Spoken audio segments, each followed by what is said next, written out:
Hello friends, आज की इस वीडियो में हम देखेंगे एरे डेटा स्ट्रक्चर में कैसे इंसर्शन होता है एलिमेंट का और कैसे सर्चिंग होता है। मतलब हम खुद का एक कस्टम डेटा स्ट्रक्चर डिजाइन करने जा रहे हैं जिसमें कि हम फंक्शनैलिटी देंगे सर्चिंग का और इंसर्शन का। ठीक है, तो आइए। तो इसमें इंसर्शन के लिए हम यूजर से इनपुट लेंगे, क्या डेटा उनको इंसर्ट करना है, वो किस इंडेक्स पे करना है वो। इसमें बस एक चीज़ जो हम इसमें प्री डिफाइंड पहले से दे के रखेंगे वो है एरे का साइज। मतलब वो एरे का साइज हम यूजर से रन टाइम पे नहीं पूछेंगे। ठीक, तो आइए इसको डिजाइन करते हैं, कैसे वो देखते हैं। तो बेसिक लेट्स से हमने एक एरे क्रिएट खुद से करके रखा है पहले से ही। ठीक है,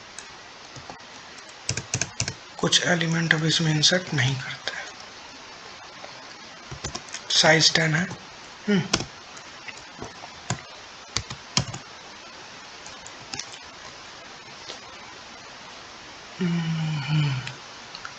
1 2 4 5 4 एलिमेंट है इसमें। अब हम एक फंक्शन कॉल करते हैं insert। ठीक, insert in array। इस फंक्शन को कॉल किए, इसमें हम सबसे पहले क्या पास कर देंगे, एरे का बेस एड्रेस। ठीक है,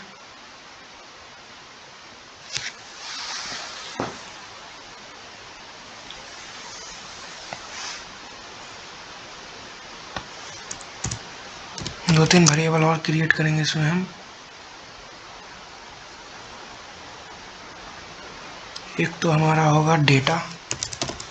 ठीक है, ये यूजर से हम इनपुट करेंगे क्या डेटा उसको चाहिए एरे में। एरे हमारा है ही इंसर्ट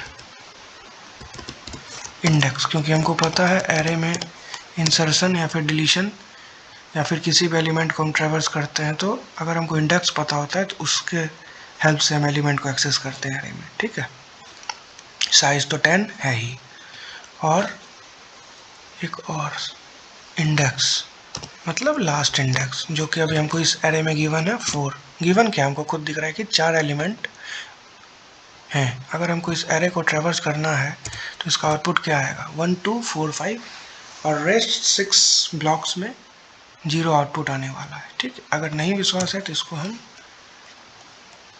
प्रिंट एरे नाम का फंक्शन को कॉल करते हैं, और ये फंक्शन क्या करेगा, हमारे एरे के एलिमेंट को सिंपली ट्रैवर्स कर लेगा। और कितना एलिमेंट है इसमें, 10 है। इस फंक्शन को हम बेसिकली करते हैं डिफाइन। इस फंक्शन का वो रिटर्न टाइप क्या है, वॉइड। ये फंक्शन कुछ भी रिटर्न नहीं कर रहा है। ठीक, एक हमारा इसमें एड्रेस जा रहा है, ठीक, बेस एड्रेस, और एक है n, मतलब कितने एलिमेंट हमारे एरे में है। अब हम एक लूप लगा के भी कर सकते हैं और रिकर्सन से भी कर सकते हैं। तो जब तक, तो रिकर्सन के लिए एक वेरिएबल हमको बनाना होगा, स्टैटिक वेरिएबल। ठीक, स्टैटिक वेरिएबल का ये प्रॉपर्टी है कि जितना बार भी वो फंक्शन कॉल होता है ना, वो वैल्यू हर बार कॉल में अपना सेम वैल्यू को बार बार रिपीट नहीं करता है। ठीक है, जैसे कि अगर हम एक लोकल किसी फंक्शन के अंदर हम एक वेरिएबल बनाए और वो वेरिएबल लोकल है। ठीक, फंक्शन के अंदर ऐसे भी जो भी वेरिएबल अगर हम क्रिएट करते हैं तो वो लोकल वेरिएबल ही होता है। तो जितना बार वो फंक्शन कॉल करेंगे ना, तो जो वैल्यू हम उसमें असाइन कर दिए हैं, इनिशियलाइज कर दिए हैं, वो वैल्यू हमेशा बार बार जितने बार भी कॉल करेंगे तो वही वैल्यू उसमें असाइन होगा। लेकिन स्टैटिक वेरिएबल अगर हम किसी भी वेरिएबल को बनाते हैं तो उसका नेचर चेंज अलग होता है। ठीक है, अगर स्टैटिक इंट ए बनाए ना, तो ए का इनिशियल वैल्यू अगर हम कुछ भी असाइन नहीं किए, इनिशियलाइज नहीं किए, तो इसका इनिशियल वैल्यू होता है बाय डिफॉल्ट 0। तो उसके बाद ये फंक्शन हम जितना बार भी कॉल करेंगे ये लाइन इग्नोर होगा। ये जो वैल्यू है ना, ए वेरिएबल जो है, वो फिर वापस कभी भी इनिशियलाइज दोबारा नहीं होगा। ठीक है, ये प्रॉपर्टी है स्टैटिक वेरिएबल का। अब हम एक रिकर्सन हम जब भी यूज करते हैं उसमें हमारे पास एक होता है बेस केस, दूसरा होता है रिकर्सिव केस। बेस केस उस केस को कहते हैं जहाँ पे हमारा रिकर्सन स्टॉप हो जाए, खुद को बार बार कॉल नहीं करे। ठीक है, तो जब तक ए, मतलब ए में क्या है, स्टार्टिंग इंडेक्स, आपको कब तक प्रिंट कराना है, n-1 तक। तो वो n-1 कैसे चाहिए, मतलब एरे के हर एक एलिमेंट को बारी बारी से ट्रैवर्स करके प्रिंट कर देना है। ठीक, तो कितना एलिमेंट है वो n में स्टोर है, तो जब तक a छोटा है n से तब तक हमको प्रिंट करना है, क्योंकि हमको इंडेक्स 0 से लेके कहाँ तक जाना है, n-1 तक। तो इसीलिए ये कंडीशन, ये हमारा बेस केस है। बेस केस बहुत इंपॉर्टेंट होता है रिकर्सन को स्टॉप करने का। तो इस केस में अगर हमारा a छोटा है n से, तो क्या करो, एरे के सारे एलिमेंट्स को प्रिंट कर दो। ठीक, एक एलिमेंट हमारा प्रिंट हो गया। अब हमको क्या करना है, एक ही काम है जो कि हमको बार बार परफॉर्म करना है। तो हमको एक ही काम क्या है, वो काम क्या है, प्रिंट कराना है हर एक एलिमेंट को बारी बारी से। ठीक, प्रिंट हो जाने के बाद अब हमको दूसरे इंडेक्स पे जाना है। तो इंडेक्स अभी 0 था, तो हमको, और इंडेक्स का वैल्यू को साइन किस वेरिएबल में हम किए हैं, ए नाम के वेरिएबल में। तो ए में अब हमको दूसरे इंडेक्स पे जाना है, तब उस एलिमेंट को हम प्रिंट करेंगे। तो उस चीज़ के लिए हम ए को इंक्रीमेंट कर देंगे। ठीक है, हो गया, ए को हम इंक्रीमेंट कर दिए। ठीक, हो गया, ये हमारा वर्क है। ठीक, उसके बाद ए में इंक्रीमेंट हो गया। उसके बाद यही काम हमको एक से ज़्यादा बार करना है। कब तक करना है, जब तक ए छोटा है एन से। तो उसके बाद अब हम डाल देंगे हमारा रिकर्सिव फंक्शन का, रिकर्सिव फंक्शन लिख दिए हमारा। ठीक है, ये कॉल हो गया recursive call. Print array function के अंदर हम प्रिंट एरे फंक्शन को फिर से कॉल कर दिया। तो यही हमारा होता है रिकर्शन। तो आइए, अगर इसको हम अभी, वेट, इस फंक्शन को अभी हम डिफाइन नहीं किया, तो इसको कमेंट आउट कर सकते। अभी इस एरे को रन कर, सॉरी, इस प्रोग्राम को रन करके देखते हैं। तो कि देखिए 4 एलिमेंट है, और बाकी एलिमेंट में क्या है, एरे में इतना 10 ब्लॉक का, 10 साइज का एरे हमारा क्रिएट हो चुका है। ठीक है, मेमोरी में, रैम में, जिसमें कि 4 वैल्यू हम खुद से असाइन कर दिए हैं और बाकी का 6 हम नहीं किए हैं। तो वहाँ पे कुछ गार्बेज होगा। 0 क्या है, गार्बेज है, हमको नहीं पता। हम सिर्फ 4 इंडेक्स तक ही हमको, सॉरी 4 इंडेक्स तक ही, 4 ब्लॉक तक का ही हमको पता है कि उसमें हम ये वैल्यू असाइन कर दी है। अब उसके बाद कुछ भी, I don't care about it. ठीक है, अब इस फंक्शन को अब हम करते हैं डिफाइन। तो इंडेक्स का वैल्यू है 4। ठीक है, डेटा हो गया इंसर्ट इंडेक्स। इंसर्ट इंडेक्स मतलब किस इंडेक्स पे आप इंसर्शन ऑपरेशन परफॉर्म करना चाहते हैं, ये हम यूज़र से पूछेंगे। ठीक है, डेटा हो गया। अब हम इस फंक्शन में क्या क्या पास कर देंगे, एरे, क्योंकि हम इस एरे का बेस एड्रेस क्यों पास कर रहे हैं, क्योंकि हम जो एलिमेंट इंसर्ट करेंगे वो किस में करेंगे, इसी 1 डायमेंशनल एरे में। ठीक है, इसका साइज 10 है। अब हम एरे का बेस एड्रेस पास कर दिए। अब हम पास कर देंगे डेटा। ठीक है, फिर इंसर्ट इंडेक्स, किस इंडेक्स पे आप इंसर्शन करना चाहते हैं, और एक और चीज़ इंडेक्स, मतलब ये इंडेक्स क्या स्टोर करके रखेगा, कितने एलिमेंट हैं बेसिकली हमारे, सॉरी, इंडेक्स क्या स्टोर करके रखेगा कि हमारा एरे कहाँ तक कंप्लीटली फिल हो चुका है। इसके बाद हम साइज पास कर देंगे जो कि है 10। अगर इस चीज़ को हम एक मैक्रो भी डिफाइन कर देते ना, डिफाइन साइज 10, तो यहाँ पे हम सिंपली 10 लिखने के जगह मैक्रो यूज कर लेते, that is nothing but size.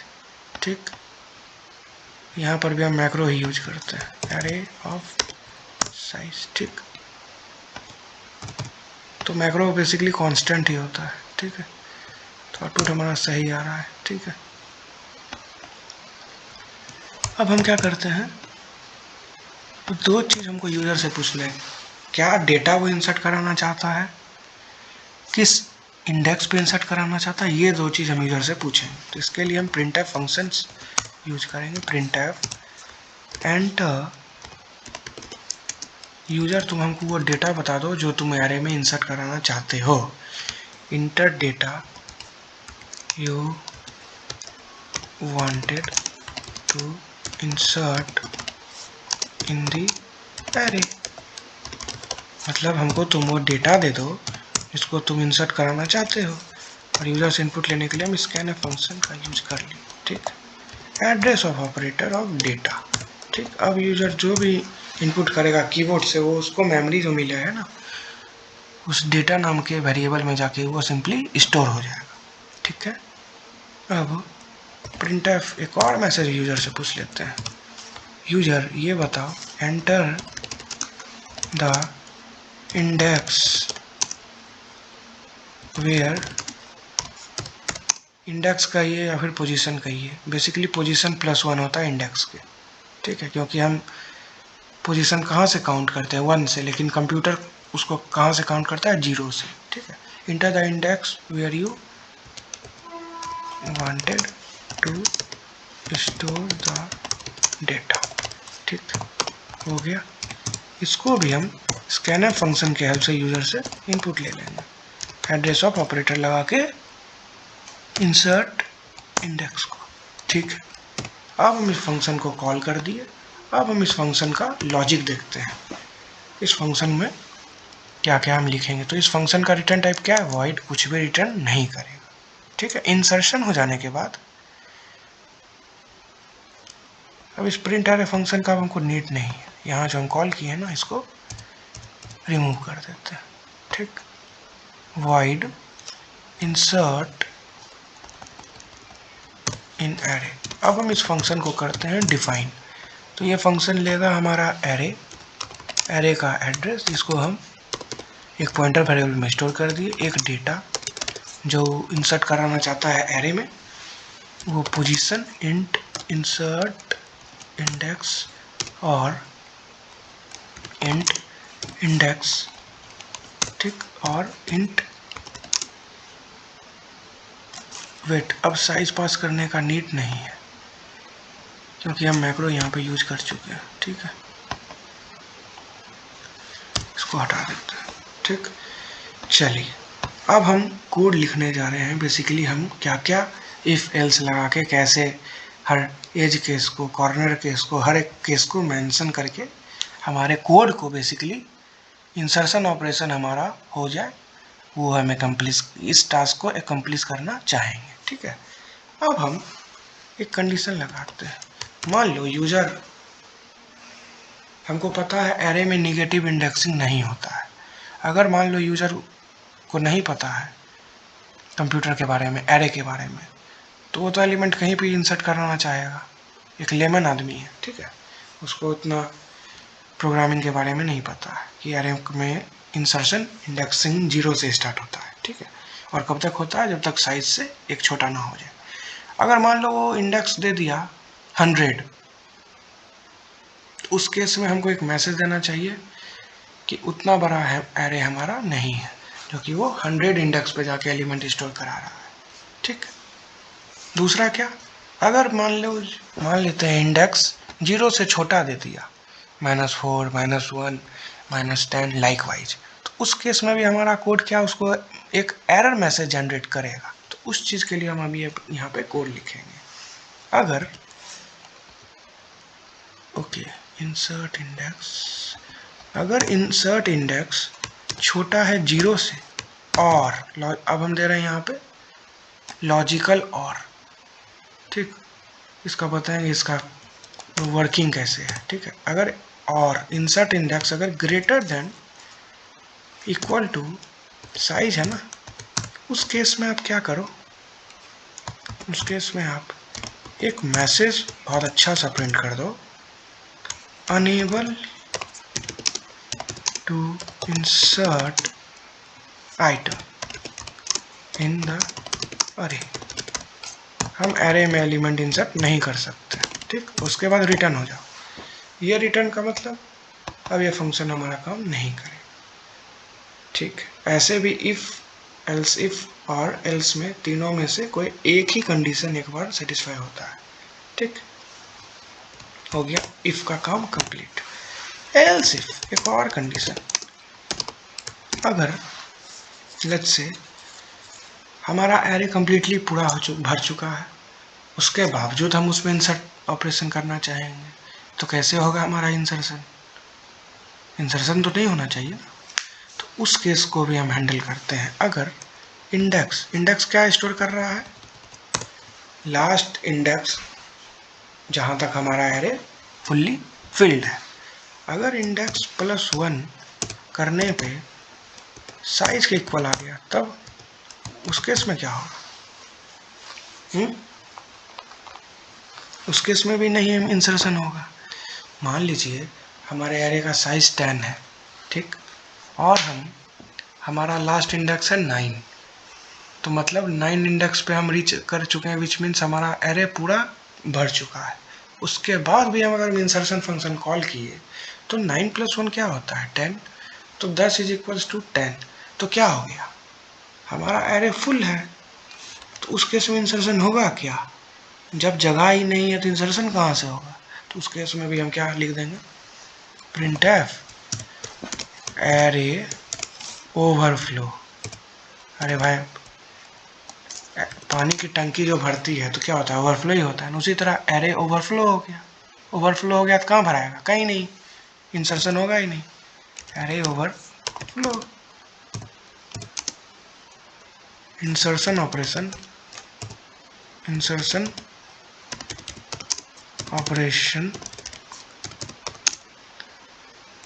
won't take place, can't take place। या फिर ये भी लिख सकते हैं, insertion operation is not possible. ठीक, कि इंसर्शन होगा ही नहीं। और ये हो जाने के बाद सिंपली हम रिटर्न लिख देंगे, या फिर अगर रिटर्न नहीं भी लिखेंगे तब भी हमारा काम हो जाएगा। अब आए एल्स पार्ट। अगर ये दोनों कंडीशन फॉल्स हो गया तब एल्स में आ जाओ। ठीक, अब क्या है, एक और कंडीशन है। अगर हमको व्हाट आई से, लेट्स से हमारे पास 5 साइज का एरे है और हमारा एरे सेकंड इंडेक्स तक भरा है, मतलब उसमें 3 एलिमेंट है। अब हमको 5th इंडेक्स पे एलिमेंट इंसर्ट कराना है, क्या ये पॉसिबल है? एक एलिमेंट को छोड़ के दूसरे एलिमेंट पे, दूसरे इंडेक्स पे एलिमेंट को स्टोर करा देना नहीं है। तो उस केस को भी अब हम यहाँ पे मेंशन करते हैं। अगर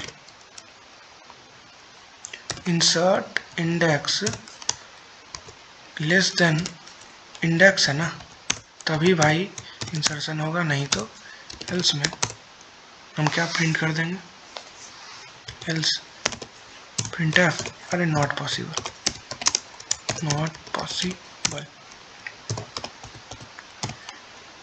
इंसर्शन इज नॉट पॉसिबल लिख देते हैं। ठीक, ज़्यादा अच्छा रहेगा। Insertion is not possible. ठीक, और अगर ऐसा नहीं है तब हम एक लूप चलाते हैं। ठीक, तो उसके लिए एक वेरिएबल बनाते हैं int i। ठीक, अब एक लूप चलाए, फॉर लूप, और i assign index i should greater than equals to insert index. ठीक, i में हो जाए डिक्रीमेंट। इस लूप में आप क्या करो, एरे के i प्लस, मतलब हम जिस इंडेक्स पे इंसर्शन करना चाह रहे हैं, अगर उस इंडेक्स पे पहले से एलिमेंट है तो उसको क्या करना होगा, हमको उसको शिफ्ट कराना होगा, क्योंकि जगह बनाएंगे, स्पेस बनाएंगे तब ना हमको इंसर्ट करेंगे। ओवर राइट हमको यहाँ पे नहीं करना। ठीक, तो सिंपली एरे ऑफ i + 1 में एरे ऑफ i आ जाए, और ये लूप चल जाने के बाद हम सिंपली एरे ऑफ i + 1 में जो डेटा आ रहा है उसको इंसर्ट कर दिए। हो गया हमारा इंसर्शन का काम कंप्लीट। ये हो जाने के बाद हम इंडेक्स में भी इंक्रीमेंट कर देंगे। क्यों इंडेक्स में इंक्रीमेंट करेंगे? क्योंकि एक एलिमेंट एरे में एक्स्ट्रा ऐड हो गया, तो इंडेक्स भी उस हिसाब से आगे बढ़ना चाहिए ना, क्योंकि हमारा एरे तो भर रहा है ना, इसीलिए। ठीक है, अब हम इसको टेस्ट कर लें क्या। इंसर्ट हो जाने के बाद हम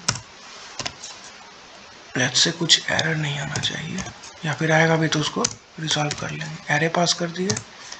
ठीक, क्या था इसका प्रोटोटाइप इस फंक्शन का, और हम n पास कर रहे हैं। n यहाँ पे क्या है, कुछ नहीं, साइज है। ठीक है, आइए इसको रन करके चेक करते हैं। Enter data you wanted to store in the array 19, ठीक। Enter the index where you wanted to store, अरे भाई हमको 0th इंडेक्स पे करना है, ठीक। तो क्या इंसर्शन हमारा हो गया क्या? तो हमारा एरे है, वेट, इसको और अच्छे से टेस्ट करने के लिए हम एक मैसेज दे देते हैं, okay, printf array before insertion, ठीक। इस केस में भी हम प्रिंट एरे फंक्शन को कॉल करके एरे का बेस एड्रेस पास कर देते हैं और साइज कितना है वो, फिर printf फंक्शन कॉल करके, अच्छा, printf फंक्शन कॉल करके एरे आफ्टर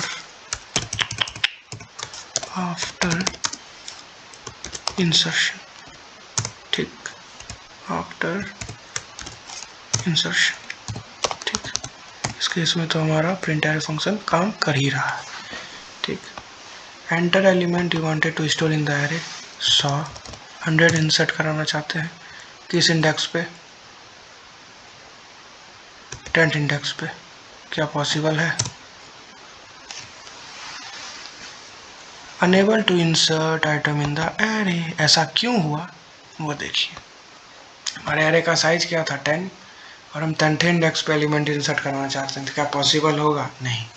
तो एरे बिफोर इंसर्शन, ठीक है, array after insertion, array after insertion के बाद हमारा एरे प्रिंट क्यों नहीं हुआ?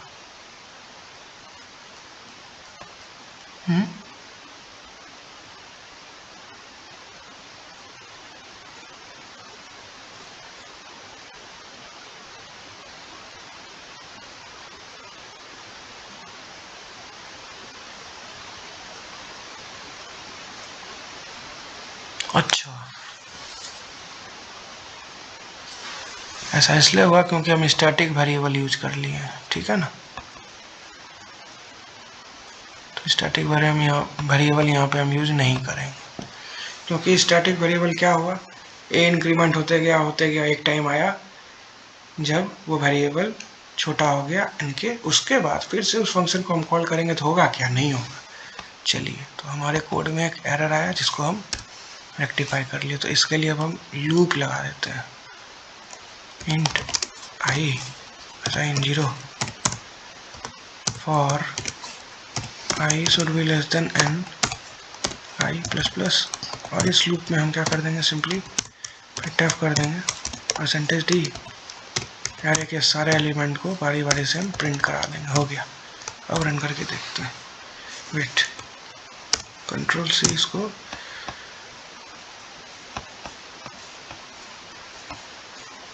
एरे आफ्टर, ये भी न्यू लाइन में आना चाहिए, ठीक। अब रन करके देखते हैं, एंटर डेटा 19, किस इंडेक्स पे? लेट्स से 5th इंडेक्स पे।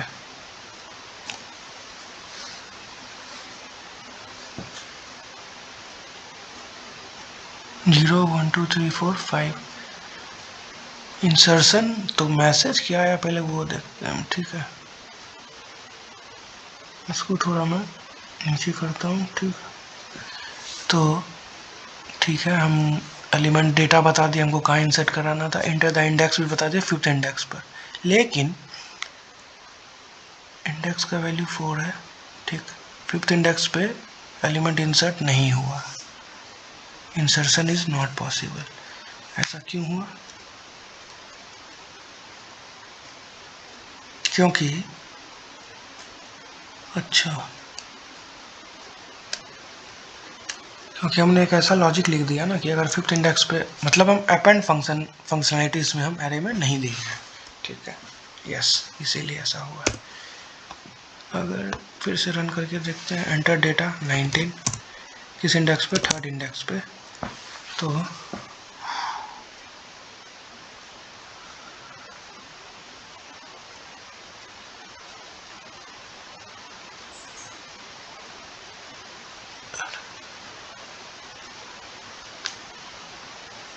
अच्छा, इंसर्शन हो जाने के बाद इसको यहाँ से हटाना होगा, इस लाइन को। ठीक, इंसर्शन से पहले हमारा एरे ऐसा था। ठीक, इंसर्शन हो जाने के बाद हमारा ऐसा एरे ऐसा है। अब सही आउटपुट है। एंटर डेटा 19, फोर्थ इंडेक्स पे हमको चाहिए, तो क्या आउटपुट है? Array before insertion. ठीक है, insertion is not possible, insertion हुआ ही नहीं। ठीक है ना? क्यों नहीं हुआ? क्योंकि 0 1 2 3 फोर्थ इंडेक्स पे एलिमेंट है ही।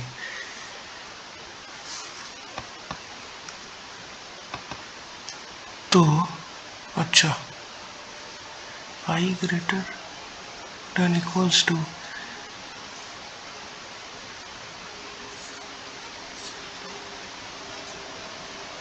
ठीक तो है।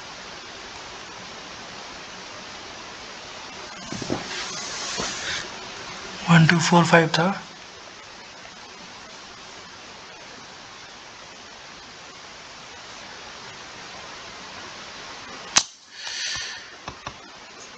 अरे यार, 0 1 2 3 इंडेक्स का वैल्यू 3 है, 4 नहीं, क्योंकि हम इंडेक्स का बात करें, पोजीशन का बात नहीं करें। अब हमारा अब आउटपुट सही आएगा।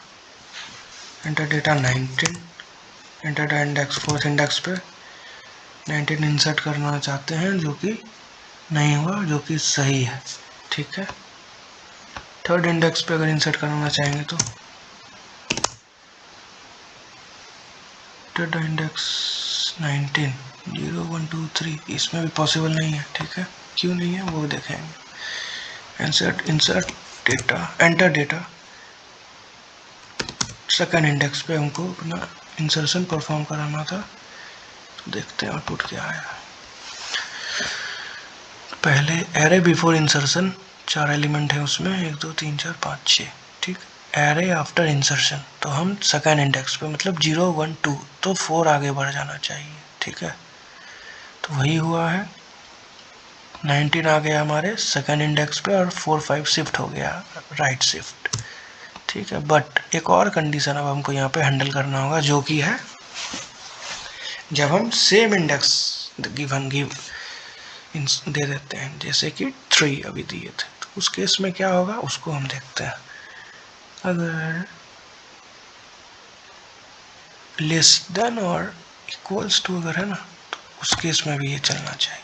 ठीक, आई थिंक काम हो गया हमारा। ठीक, इंसर्ट डेटा 23,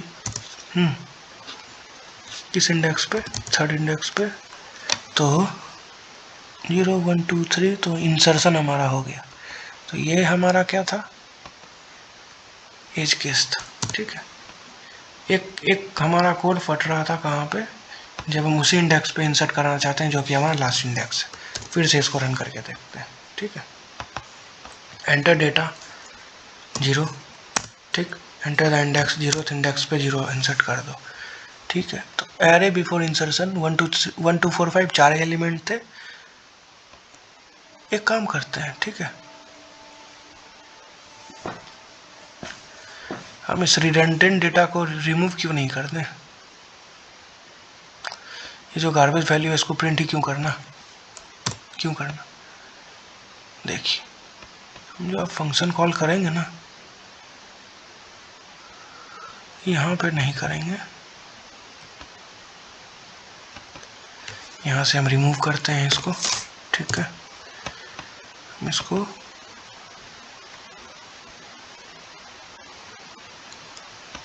सारा ऑपरेशन कंप्लीट हो जाने के बाद यहाँ पे प्रिंटफ फंक्शन यूज करते हैं।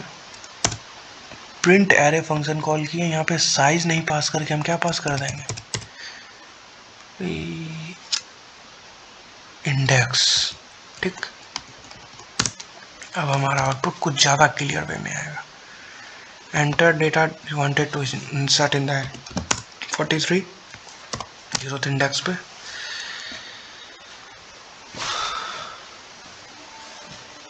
तो फिर से एरर आ गया।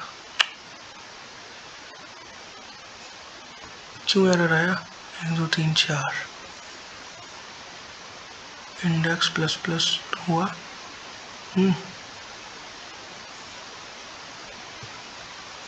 इंडेक्स का क्या वैल्यू है भाई? 0th इंडेक्स पे आए, फिर इंडेक्स को इंक्रीमेंट कर दिए। ठीक है, 4 ही प्रिंट क्यों हो रहा है? इंसर्ट हो जाने के बाद हम क्या फंक्शन में कॉल पे करने वक्त भेजे क्या है? इंडेक्स। ठीक है, तो अच्छा,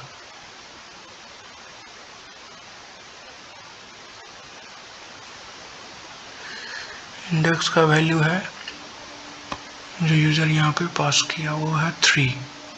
ठीक है, 0 1 2 3। अच्छा, हाँ तो ठीक है ना, हमने इंडेक्स को इंसर्ट कराने के बाद इंक्रीमेंट कर दिया, रहने दीजिए। ठीक है, अगर पूरा डेटा हमारा प्रिंट हो ही जा रहा है तो क्या प्रॉब्लम है? ठीक, रन करके देखते हैं। एंटर डेटा 67, किस इंडेक्स पे? 0th इंडेक्स पे। तो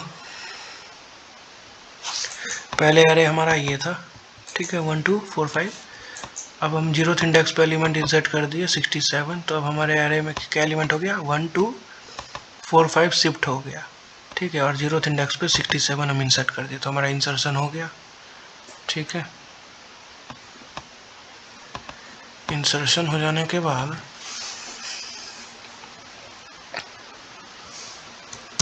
हम फिर से एक इंसर्ट फंक्शन कॉल करते हैं, इंसर्ट इन एरे। अच्छा, ये टेस्टिंग के लिए बना है ना, तो जितना बार ये फंक्शन कॉल हो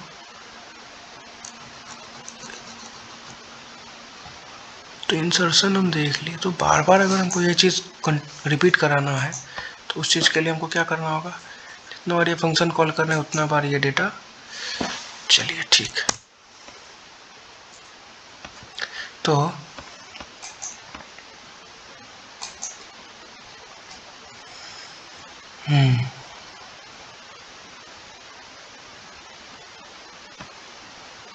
अच्छा, इसको पहले टेस्ट ही कर लेते हैं, अगले वीडियो में मैं इसको थोड़ा और एडवांस करूँगा।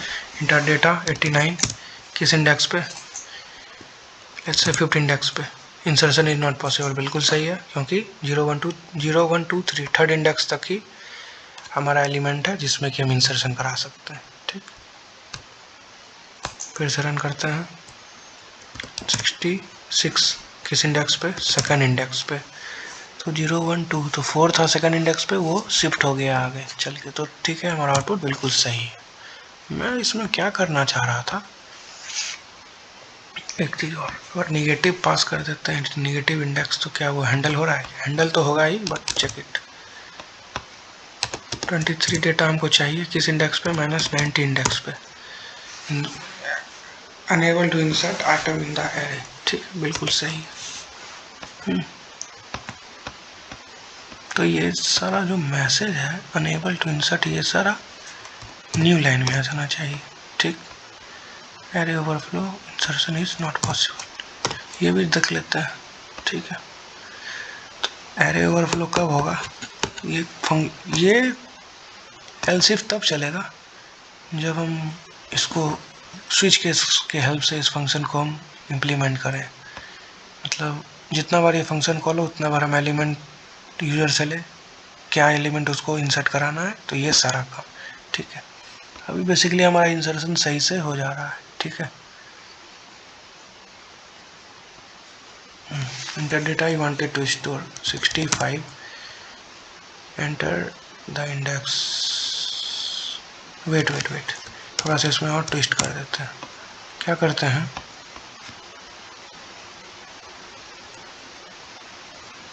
Array before insertion. ठीक है, इसको हम जब हमारा यूजर से इनपुट हम करा लिए ना,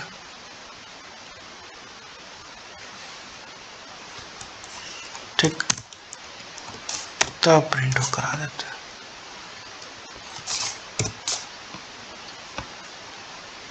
enter data you wanted to store in the array, let's say 19, ठीक। Enter the index, first index. तो एरे बिफोर इंसर्शन क्या हुआ था 1 2 4 5, और एरे आफ्टर इंसर्शन क्या हो गया, फर्स्ट इंडेक्स पे 19 आ गया। तो इस तरह से हम देखिए हमारा इंसर्शन कैसे हम इसमें हैंडल कर लेते हैं। अब हम एक और ऑपरेशन देख रहे हैं एरे डेटा स्ट्रक्चर पे, जो कि है सर्चिंग। हम देखे हुए हैं सर्चिंग, फिर भी हम सर्चिंग एक बार और, जब एरे का ही हम इम्प्लीमेंटेशन देख रहे हैं तो उसमें हम सर्चिंग भी देख लेते हैं। सर्चिंग ऑफ एलिमेंट नाम का फंक्शन है जो कि एक डेटा सर्च करेगा, ठीक है ना। तो हम एरे का बेस एड्रेस पास कर दिए, और क्या, डेटा अंडरस्कोर सर्च, ये डेटा हम सर्च कर रहे हैं। तो इसके लिए हम एक वेरिएबल क्रिएट कर लेते हैं, इंट डेटा सर्च, ठीक है ना। हम क्या करेंगे, printf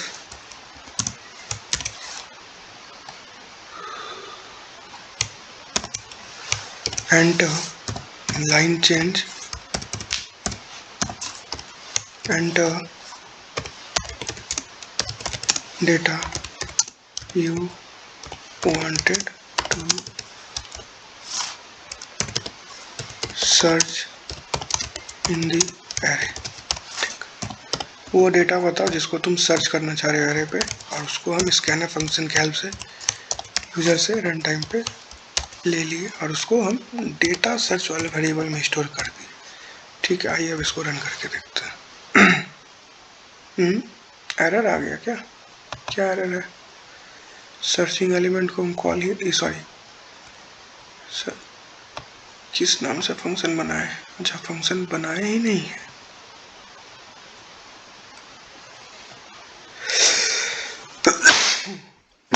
सॉरी,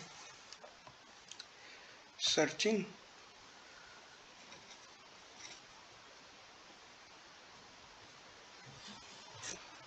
तो सर्चिंग एलिमेंट के लिए हम एक फंक्शन को करते हैं डिफाइन,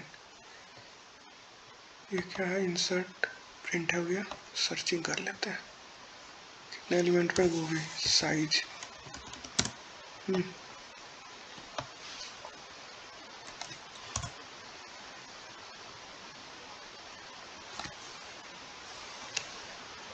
डिवाइड सर्चिंग एलिमेंट,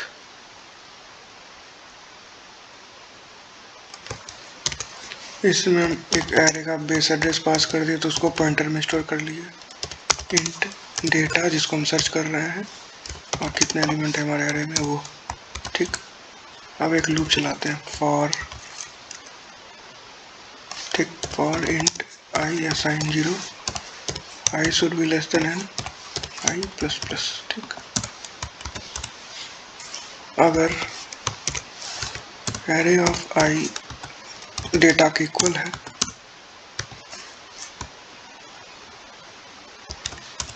तो उस केस में printf element present in the, sorry in the array,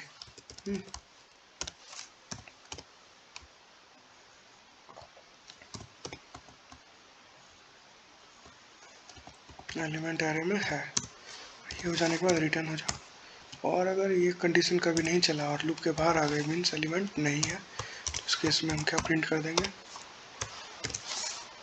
element not found, ठीक। आइए अब इसको रन करके देखते हैं। तो आउटपुट स्क्रीन हमारा आ गया, enter data you wanted to insert 45, enter किस इंडेक्स, थर्ड इंडेक्स पे, तो 0 1 2 3, तो थर्ड इंडेक्स पे 45 इंसर्ट हो गया। अब enter data you wanted to search in the array, 100 है क्या, एलिमेंट नॉट फाउंड, एलिमेंट नहीं है, जो कि बिल्कुल सही है, ठीक। एंटर डेटा 4 किस इंडेक्स पे, 100 इंडेक्स पे, 1000 इंडेक्स पे। तो एरे बिफोर इंसर्शन ये था, unable to insert item in the array, जो कि बिल्कुल सही है क्योंकि हमारा साइज 1000 है ही नहीं, 1000+1 होना चाहिए, तब 1000 इंडेक्स पे हमारा एलिमेंट इंसर्ट होगा। Enter data I wanted to search, 5 है क्या element present in the array. तो इस तरह से हम देखें आज इस वीडियो में कि हम एरे डेटा स्ट्रक्चर कैसे क्रिएट करते हैं और उस पर सर्चिंग कैसे परफॉर्म करते हैं। ठीक है, अगले वीडियो में हम इसी चीज़ को स्विच केस से स्टेप बाय स्टेप कैसे केस लगाएंगे, कब हमको सर्चिंग करना है, कब इंसर्शन करना है। तो बेसिकली एक कस्टम डेटा स्ट्रक्चर बहुत अच्छे से डिजाइन कर लेंगे। ठीक है, तो ये था हमारा आज का कोड, जिसमें कि हम इंसर्शन ऑपरेशन देखें, सर्चिंग देखें, सारा टेस्ट केस कैसे हैंडल होता है, सारा कुछ देखें। तो आज के इस वीडियो में बस इतना ही, मिलते हैं अगले वीडियो में, तब तक के लिए बाय, थैंक यू।